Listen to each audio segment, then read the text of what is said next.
بسم اللہ الرحمن الرحیم۔ آج جو سبق ہم حضرت داتا گنج بخش حجویری رحمۃ اللہ تعالیٰ علیہ کی کتاب سے سمجھنے جا رہے ہیں وہ سبق ہے تصوف۔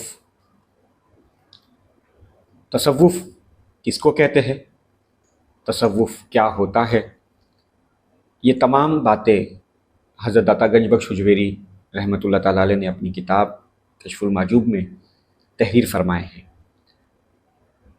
ہم کوشش کریں گے کہ تصوف کو صحیح طریقے سے سمجھ کر اس پر اللہ ہمیں عمل کی توفیق دے۔ اللہ تعالیٰ کا ارشاد ہے، رحمان کے وہی بندے ہیں جو زمین پر اخلاق اور انکسار سے چلتے ہیں، اور جب جاہل لوگ انہیں پکارتے ہیں تو وہ سلام کرتے ہیں۔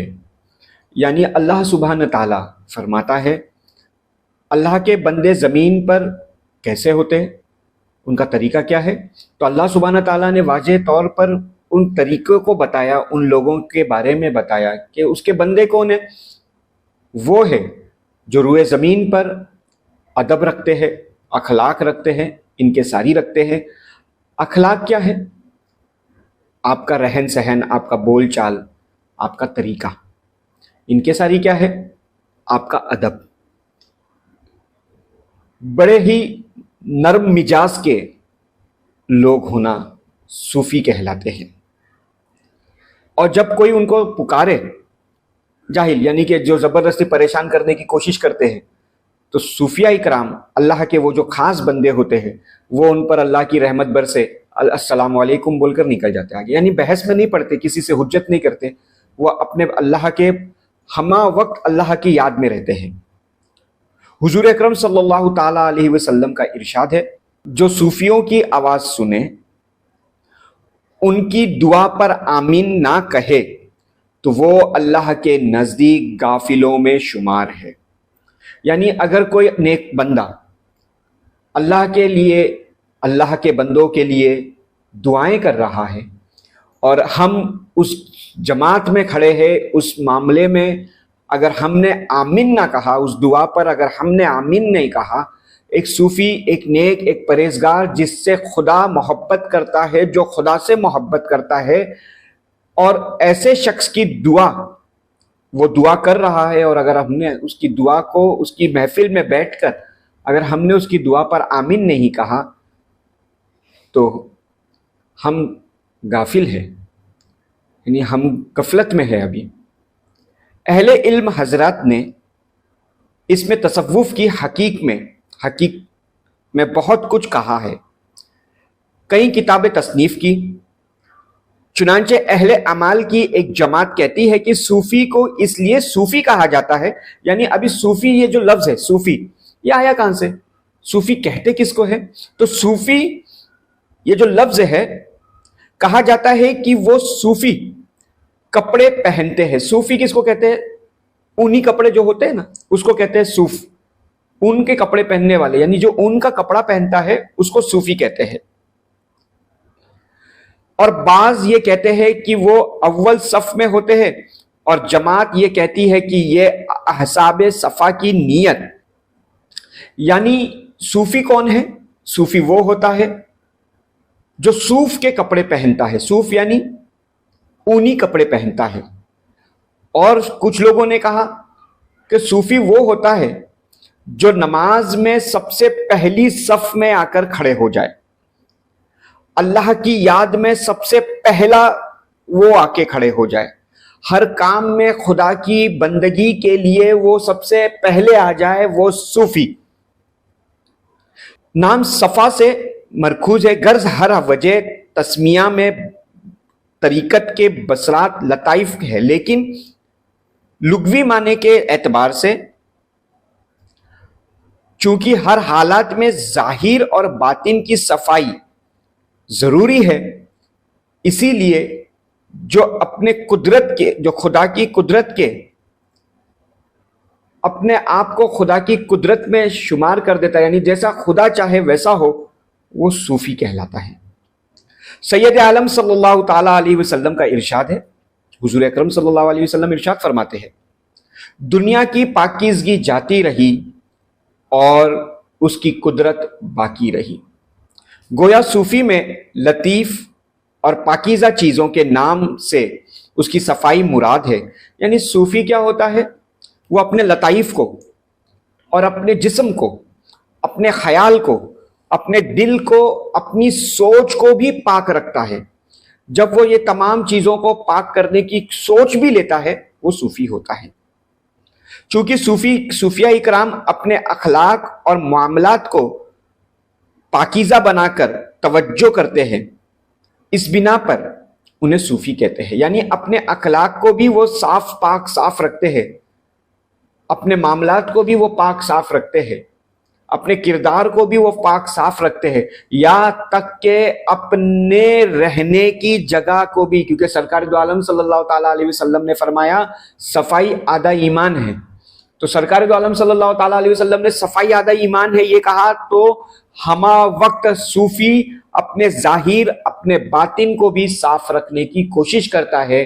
جب بندہ خدا کی یاد میں آتا ہے، اپنے ظاہر کو، اپنے باطن کو، یعنی جیسے جسم کو بھی صاف رکھتا ہے، اپنے دل کو بھی صاف رکھتا ہے، اپنی نیت کو بھی صاف رکھتا ہے، اپنے ذہن کو، اپنے خیال کو بھی صاف رکھتا ہے، اپنے قلب کو بھی صاف کرتا ہے، اس کو صوفی کہتے ہیں۔ موجودہ زمانے میں حق تعالیٰ نے تصوف اور صوفیہ اکرام کے مقدس ہستیوں کو اکثر پردے میں رکھا ہے۔ اب ہوتا کیا ہے کہ یہ ایک ایسا زمانہ اللہ نے ہمارے بیچ لایا ہے کہ جس زمانے میں ہر کوئی اپنے آپ کو صوفی کہتا ہے۔ تو اللہ سبحانہ تعالیٰ نے اس زمانے میں خاص بندے جو یہ صوفی ہے ان کو پردوں میں رکھا ہے، اور تصوف کے لطائف کو انہوں نے دلوں میں سے پوشیدہ کیا ہے، تاکہ کوئی تو یہ سمجھے کہ یہ لوگ ظاہری اصلاح کے لیے ریاضات کرتے ہیں اور باطنی مشاہدات کے خالی ہے، اور کوئی یہ سمجھے کہ اصل وہ حقیقت بغیر یہ ایک رسم ہے، حتیٰ کہ وہ اس کے انکار پر اتر آتے ہیں۔ چنانچہ ہوتا کیا ہے کہ کچھ لوگوں نے، کچھ صوفی اپنے آپ کو اس قدر چھپا کے رکھے ہیں کہ جب وہ لوگوں سے ملتے ہیں تو بالکل ان کی طرح ملتے ہیں، یعنی ایسا بتاتے ہیں کہ دیکھو ہمیں تو بالکل آپ کی طرح ہے، جیسے آپ ہیں بالکل ویسے ہے، حالانکہ وہ ایسے نہیں ہوتے۔ ان کی راتیں جو ہوتی ہے ریاضات میں گزرتی ہے، ان کی راتیں جو ہوتی ہے وہ خدا کی یاد میں ہوتی ہے۔ وہ ظاہری طور پہ تو لوگوں سے ملتے جلتے اور باتیں کرتے ہیں، لیکن باطن میں ان کا دل خدا کی یاد میں لگا ہوا رہتا ہے۔ وہ پاک صاف صوفی ہوتے ہیں۔ ایسے ہی صوفی اللہ کے نزدیک پسندیدہ ہوتے ہیں۔ صفائے باطن کے لیے کچھ اصول فرائض ہے۔ ایک اصول تو یہ ہے کہ دل کو غیر سے خالی کرے، یعنی صوفی کے لیے، صوفی بننے کے لیے کچھ اصول ہے۔ اس اصول میں ایک اصول یہ ہے کہ اپنے دل کو تمام چیزوں سے خالی کر دینا۔ اگر آپ کے دل میں کوئی بھی چیز آ رہی ہے خدا کے علاوہ، وہ غیر اللہ ہے، وہ غیر ہے، اور اگر خدا آ جائے تو وہ اپنا ہے۔ تو صوفی کیا کرتا ہے؟ اپنے دل سے تمام غیر کو نکال کر صرف خدا کو بٹھا لیتا ہے۔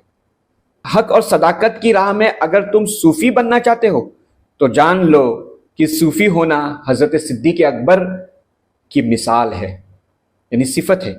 اگر آپ صوفی بننا چاہتے ہو تو سب سے پہلے صوفی کو دیکھو کہ صوفی ہونا کیسے چاہیے، تو اس کی مثال ایسی ہونی چاہیے کہ وہ صدیق اکبر کی طرح ہو۔ اب مثال کیا ہونی چاہیے؟ صوفی لہذا دل کی راہیں کسی مخلوق کے لیے نہ کھولے اور اپنی نظریں کسی غیر کی طرف نہ پھیلائے، کیونکہ جس نے مخلوق پر نظر ڈالی وہ ہلاک ہوا، اور جس نے حق کی طرف رجوع کیا وہ مالک ہوا۔ یعنی صوفی کون ہوتا ہے؟ صوفی اپنی آنکھوں، اب پہلے تو صوفی اپنے دل کے معاملات بتا رہا تھا میں آپ کو کہ صوفی اپنے دل میں کسی کو جگہ نہیں دیتا۔ اب صوفی کی آنکھوں کے بارے میں کیا باتیں ہوتی ہے؟ صوفی کی آنکھ ایک ایسی آنکھ ہوتی ہے کہ وہ اپنی آنکھ سے بھی غیر کو نہیں دیکھتا۔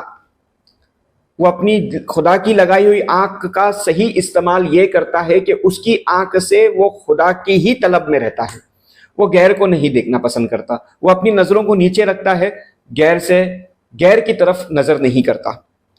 جس نے مخلوق پر نظر ڈالی وہ ہلاک ہوا، ہے نا، یعنی جس نے غیر کو دیکھا وہ تو ہلاک ہو گیا، اس کے لیے کچھ بچا ہی نہیں۔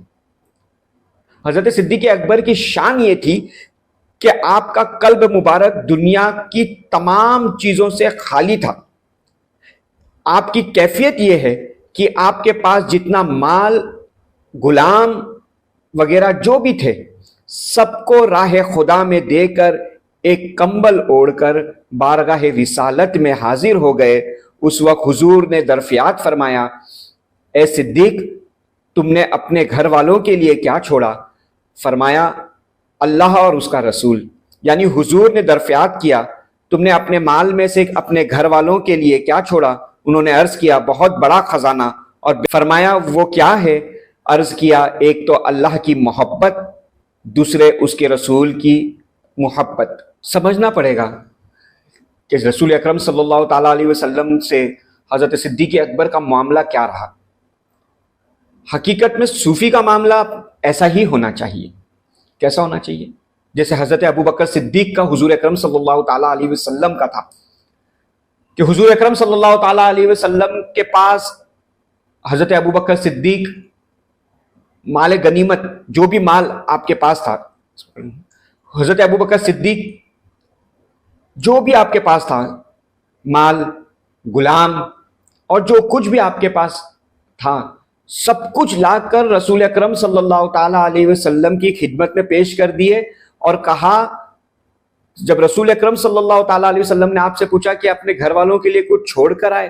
اب یہاں پہ ایمان کی دلیل کی بات ہے کہ آپ فرما رہے ہیں، ابو بکر صدیق فرما رہے کہ اللہ اور اس کے رسول کو چھوڑایا، میں نے اپنے گھر والوں کے لیے رسول اللہ کو چھوڑا ہے۔ یعنی ایمان کتنا بلند ہے کہ میرے گھر کی حفاظت میرے سرکار دو عالم صلی اللہ تعالیٰ علیہ وسلم کر لیں گے، میرا دین، میری دنیا حضور اکرم صلی اللہ تعالیٰ علیہ وسلم چلا لیں گے۔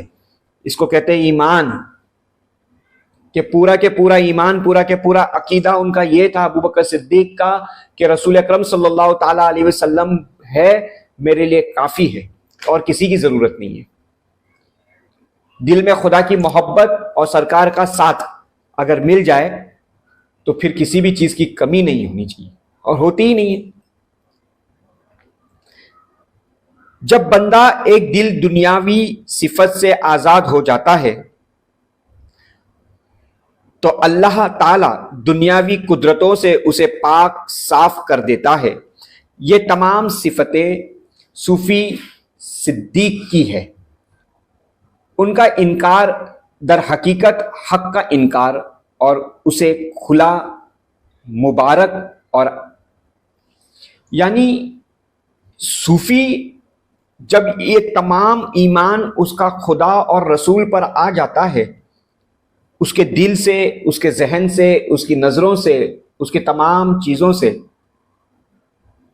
سب کچھ دنیاوی نکل جاتا ہے، اور عشق خدا، عشق رسول اس کے اندر سما جاتا ہے، وہ سچا صوفی ہوتا ہے، وہ صدیق اکبر کے مانند ہوتا ہے۔ اور اگر ایسے چیز کا انکار کرے، یعنی اگر ایسے صوفیوں کا اگر آپ انکار کرتے ہو تو حقیقت میں آپ نے خدا کا انکار کر دیا، ایسا کتاب میں لکھا ہے۔ میں کہتا ہوں کہ صفا قدرت کی ضد ہے، اور قدرت صفت بشری میں سے ہے۔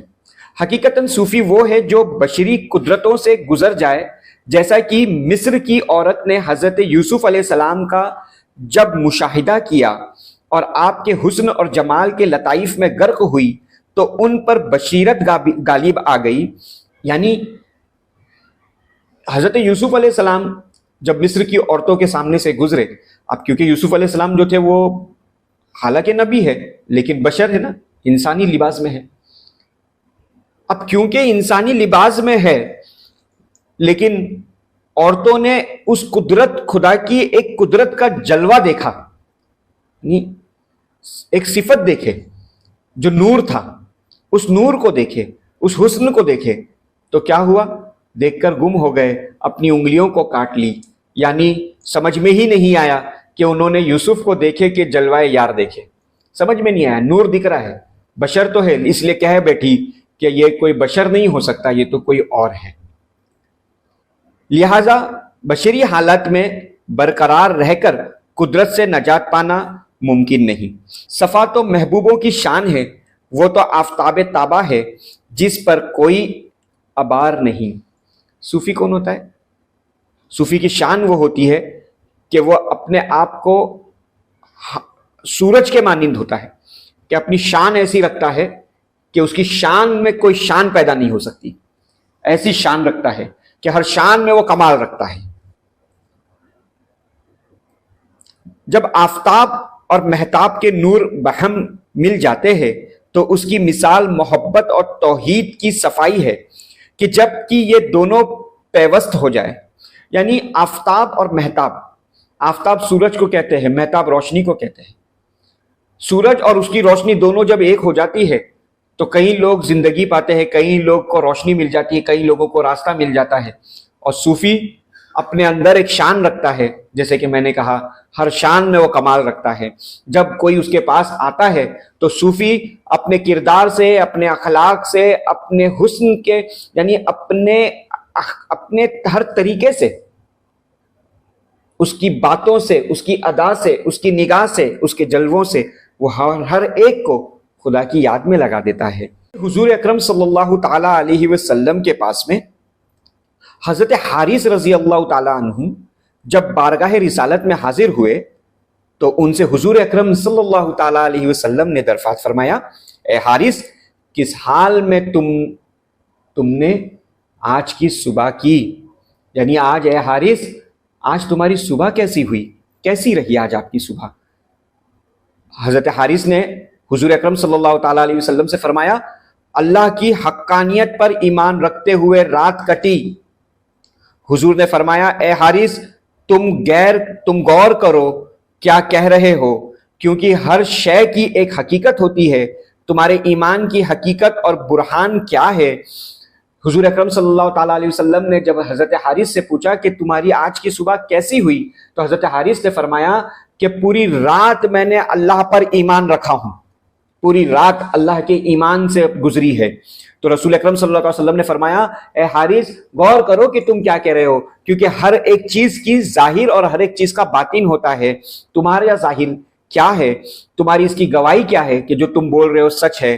انہوں نے عرض کیا، میں نے اپنے آپ کو دنیا سے قطع تعلق کر کے اپنے رب کو پہچانا ہے۔ اس کی علامت یہ ہے کہ جب پتھر، سونا، چاندی اور مٹی میرے نزدیک سب برابر ہے۔ یعنی رسول اللہ صلی اللہ علیہ وسلم نے پوچھا کہ اس کا برہان کیا ہے، اس کا پروف کیا ہے کہ تم ایمان پہ ہو؟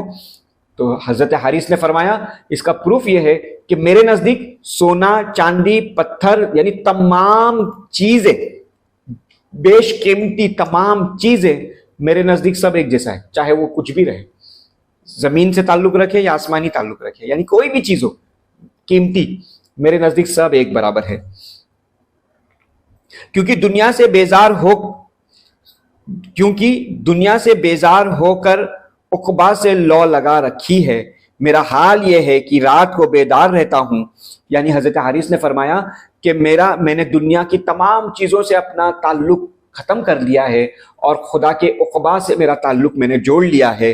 میرا حال یہ ہے کہ رات کو میں جگتا رہتا ہوں، دن کو بھوکا پیاسا یعنی روزے رکھتا ہوں۔ اب میری کیفیت یہ ہو گئی ہے گویا میں اپنے رب کے عرش کو واضح طور پر دیکھ رہا ہوں۔ ایک روایت میں یہ ہے کہ ملاقات کرتے جنت میں دیکھ رہا ہوں۔ یعنی میرا حال یہ ہے کہ میں اپنی راتوں کو عبادت میں گزارتا ہوں، دن کو میں اللہ کے نام سے روزے رکھتا ہوں۔ میری حالت یہ ہو گئی ہے کہ میں اپنے رب کو عرش پر دیکھتا ہوں، اور ایک روایت یہ بھی کہتی ہے کہ میں بہت جلد اللہ کو جنت میں دیکھوں گا۔ یہ جہنمیوں کے آگ میں ایک دوسرے سے کشتی کرتے بھی دیکھ رہا ہوں۔ ایک روایت میں یہ ہے کہ شمشار دیکھ رہا ہوں۔ اس پر حضور اکرم صلی اللہ علیہ وسلم نے فرمایا، اے حارث، تم نے ایمان کی حقیقت پا لی، اب اس پر قائم رہو۔ اپنے اسے 3 مرتبہ فرمایا کہ اے حارث اس پہ قائم رہو، اے حارث اب تم اس پہ قائم رہو، اے حارث اب تم اس پہ قائم رہو۔ یعنی صوفی کا معاملہ کیسے ہونا چاہیے؟ حضرت حارث نے فرما دیا، یہ حدیث، یہ روایت جو ہمارے سامنے حضور اکرم صلی اللہ تعالیٰ علیہ وسلم اور صحابی رسول جو پیش کر رہے ہیں اپنا کردار، صوفی ایسا ہونا چاہیے کہ اس کی دن، اس کی رات ہمہ وقت خدا کی یاد میں ہونا چاہیے. وہ سونا، چاندی، ہیرے، زیورات، پتھر، پانی، تمام چیزوں کو ایک ہی جیسا سمجھے، کسی کو چھوٹا اور بڑا نہ دیکھے، ہر ایک کو ایک نظر سے دیکھے، کیونکہ تمام چیزوں کو بنانے والی ذات اللہ کی ہے. جب وہ ایک ہے تو ہمیں سب کو ایک میں دیکھنا ہوگا. یہ صوفی کا معاملہ ہے. اسی لیے رسول اللہ نے فرمایا، اے حارث، اگر تم ایمان کی حقیقت کو پہنچ گئے، یعنی تم بڑے ایمان کے دلیل پہ پہنچ چکے ہو، اے حارث اگر تم اس پہ قائم رہ گئے، یعنی کیونکہ کیا ہوتا ہے، پل پل میں ایمان بدلتا ہے، پل پل میں خیال بدلتے ہیں. تو اے حارث اگر تم اس پہ قائم ہو گئے، یعنی اگر تم ایسے ہی رہے جیسے تم بول رہے ہو اور تم سوچتے ہو، تمہارا اعمال ہے، اگر تم ایسے ہی رہے تو اس پہ قائم رہو، اس پہ قائم رہو، اس پہ قائم رہو. سرکار نے 3 مرتبہ فرمایا. اولیاء کاملین کا نام، اولیاء کاملین اور عرفہ محققین کا نام صوفی ہے. یعنی کامل اولیاء جو ہوتے ہیں ان کو صوفی کہتے ہیں. یہ گروہ باصفا اسی نام سے پکارا جاتا ہے. ایک بزرگ نے فرمایا، جس کی محبت پاک اور صاف ہے وہ صوفی ہے. لہٰذا اصول معنی کے لیے اس نام کے الفاظ میں تعریف کی مطلق حاجت نہیں ہے. فہم اور ادراک کے لیے اتنا جان لو کہ مشائخ طریقت اور عارفان حقیقت کو صوفی کہتے ہیں. عارف کس کو کہتے ہیں؟ عارف اس کو کہتے ہیں جو اللہ کی پہچان رکھتا ہے. جو اللہ کی پہچان رکھتا ہے اس کو صوفی کہتے ہیں. اتنا بھی کہے تو بس ہے. صوفی کس کو کہتے ہیں؟ جو اللہ سے محبت کرتا ہے، جو اللہ کی پہچان رکھتا ہے، جو خدا کے علاوہ اپنے ساتھ کسی کو نہیں رکھتا، اس کو صوفی کہتے ہیں. تصوف کی تعریف کیا ہے؟ تصوف کی تعریف یہ ہے، صفا ولایت کی منزل ہے اور اس کی نشانیاں ہیں، اور تصوف صفا کی ایسی حکایت اور تعبیر ہے جس میں شکایت اور شکوہ نہیں ہے. یعنی صوفی کون ہے؟ صوفی وہ ہے کہ اپنے رب سے کبھی بھی کسی بھی چیز کی شکایت اور شکوہ نہیں کرتا. ملے تو الحمدللہ، نہیں ملے تو الحمدللہ، کبھی شکایت نہیں کرتا. بہت گرمی لگ رہی ہے، اے اللہ موسم ٹھنڈا کر دے، نہیں بولتا. اے اللہ بارش برسا دے، نہیں بولتا. اے اللہ مجھے بھوک لگ رہی ہے، کھانا کھلا دے، نہیں بولے گا. اے اللہ مجھے کسی چیز کی حاجت ہے، نہیں بولے گا. کیوں بولے؟ وہ کیوں بولے گا؟ اس کو ضرورت ہی نہیں ہے صوفی کو، کیونکہ اس کو یہ معلوم ہے کہ جس پروردگار نے مجھے پیدا کیا ہے اس کو میرا حال بہتر پتا ہے. وہ اپنے آپ کو اللہ کے حوالے کر دیتا ہے، وہ جس طرح رکھے میں راضی ہوں. اس کو صوفی کہتے ہیں. صوفی وہ ہے جو خود کو فنا کر کے حق کے ساتھ مل جائے اور خواہشات نفسانیہ کو مار کر حقیقت سے پیوست ہو جائے. ہے نا، میں نے یہی کہا کہ صوفی کو کسی بھی چیز کی حاجت نہیں ہوتی. اگر حاجت ہو گئی تو نفس ہوا، اور نفس اگر لگا ہے تو صوفی نہیں ہو سکتا. پاک صاف کدھر ہوا؟ ابھی تو دنیاوی لذتیں چک رہا ہے. یعنی اس کو کسی چیز کی حاجت ہے سوائے خدا کے. صوفی تو وہ ہوتا ہے کہ خدا کے علاوہ اس کو کوئی حاجت ہی نہیں ہوتی. صوفی وہ ہے جو اپنے آپ کو فنا کر دے اور اپنے آپ کو خدا کی یاد میں غرق کر دے. وہ حقیقت میں صوفی ہے. ریاضت اور مجاہدہ کے ذریعے اس مقام کی طلب کرے اور وہ اس مقام کی طلب اور حصول میں صدیق رہے. یعنی صوفی وہ ہوتا ہے جو اپنے آپ کو اللہ سبحانہ تعالیٰ کے لیے ریاضات میں اپنی راتیں گزار دے. صوفی وہ ہوتا ہے جو اپنی راتوں کو اللہ کی یاد میں گزار دے، اپنے آپ کو خدا کی یاد میں لگا دے، اپنے آپ کو ہمہ وقت خدا کے ذکر میں رکھے. وہ صوفی ہوتا ہے. صوفی کون ہے؟ وہ ہے جو دنیاوی عزت اور منزلات اور مال دولت کے خاطر خود کو ایسا بنا لے اور اسے مکروز نہ منزل نہ مقامات کی کچھ خبر نہ ہو۔ صوفی کون ہوتا ہے؟ صوفی وہ ہوتا ہے جس کو نہ منزل کی خبر ہوتی ہے، نہ مقام کی خبر ہوتی ہے، نہ کسی چیز کی خبر ہوتی ہے۔ جیسے میں نے کہا نا کہ صوفی وہ ہوتا ہے نہ اس کو گرم کی فکر ہوتی ہے، نہ ٹھنڈ کی فکر ہوتی ہے، نہ بارش کی فکر ہوتی ہے، نہ چھاؤں کی فکر ہوتی ہے، نہ دھوپ کی فکر ہوتی ہے، نہ رات کی فکر ہوتی ہے، نہ دن کی فکر ہوتی ہے۔ وہ ہمہ وقت ایک ہی فکر میں ہوتا ہے کہ اس کا تعلق خدا سے کیسا ہے، وہ اپنے آپ کو خدا کے آگے کس طریقے سے پیش کر رہا ہے، وہ صوفی ہوتا ہے۔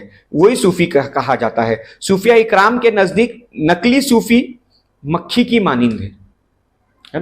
ابھی بازار ہے، ہم دنیا میں رہتے ہیں تو دنیا میں تمام چیزیں آتی ہیں نا، اصلی چیز بھی آتی ہے، نقلی بھی آتی ہے، اوریجنل بھی ہوتا ہے، زیروکس بھی ہوتا ہے، کاپی بھی ہوتا ہے، first copy, second copy, third copy ہوتا ہے نا، ہر چیز کی کاپی ہوتی ہے نا، ہونا ہی ہے، کاپی تو کرتے ہی ہے ہر چیز کی۔ اسی طریقے سے صوفیوں کی بھی کاپی کی جاتی ہے۔ کچھ لوگ بناوٹی صوفی بن کر، میں نہیں کہہ رہا، ایسا کتاب میں لکھ کر آئی ہوئی بات ہے۔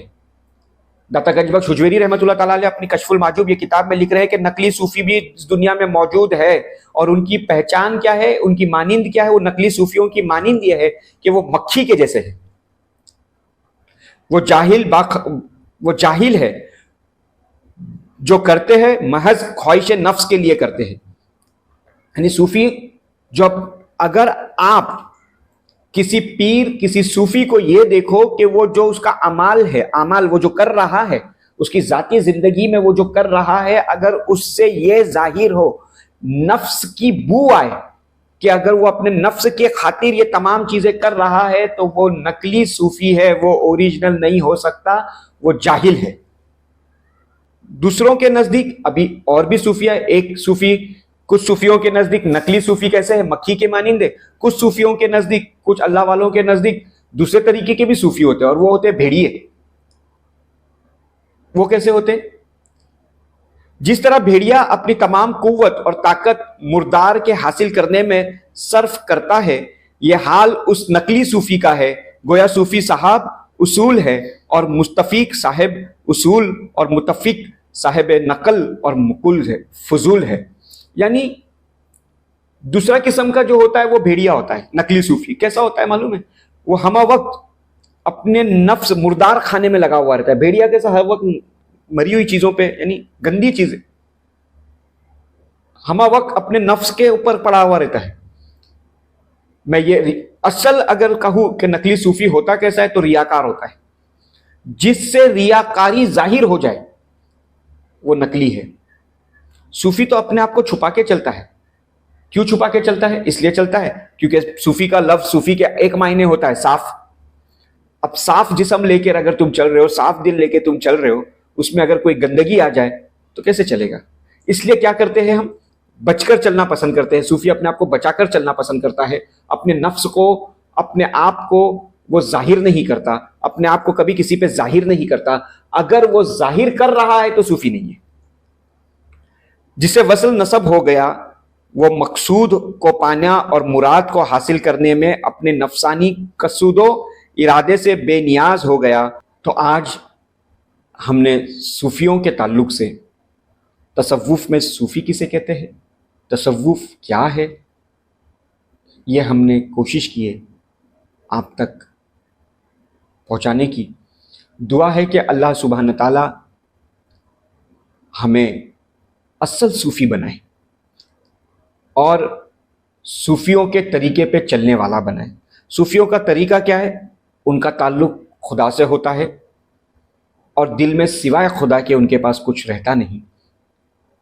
ان کا خزانہ، ان کا مال، ان کا تمام چیزیں، ان کا اٹھنا، ان کا بیٹھنا، ان کا سوچنا، ان کا بولنا، ان کا دیکھنا، ان کا سننا، تمام چیزیں صرف خدا ہوتا ہے، وہ صوفی ہوتا ہے۔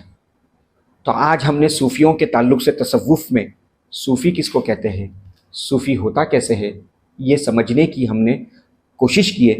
دعا کرتے ہیں اللہ سبحانہ تعالیٰ حضرت داتا گنج بخش حجویری رحمۃ اللہ تعالیٰ علیہ کی یہ کتاب کشف المحجوب سے جو ہم نے آج تصوف کو سمجھا، صوفیوں کو سمجھے، اللہ ہمیں بھی حقیقت صوفی بنائے، ایسا صوفی جس کو وہ پسند کرتا ہے، ایسے صوفی اللہ ہمیں بھی بنائے۔ وآخر دعوانا ان الحمد للہ رب العالمین۔ السلام علیکم ورحمۃ اللہ وبرکاتہ۔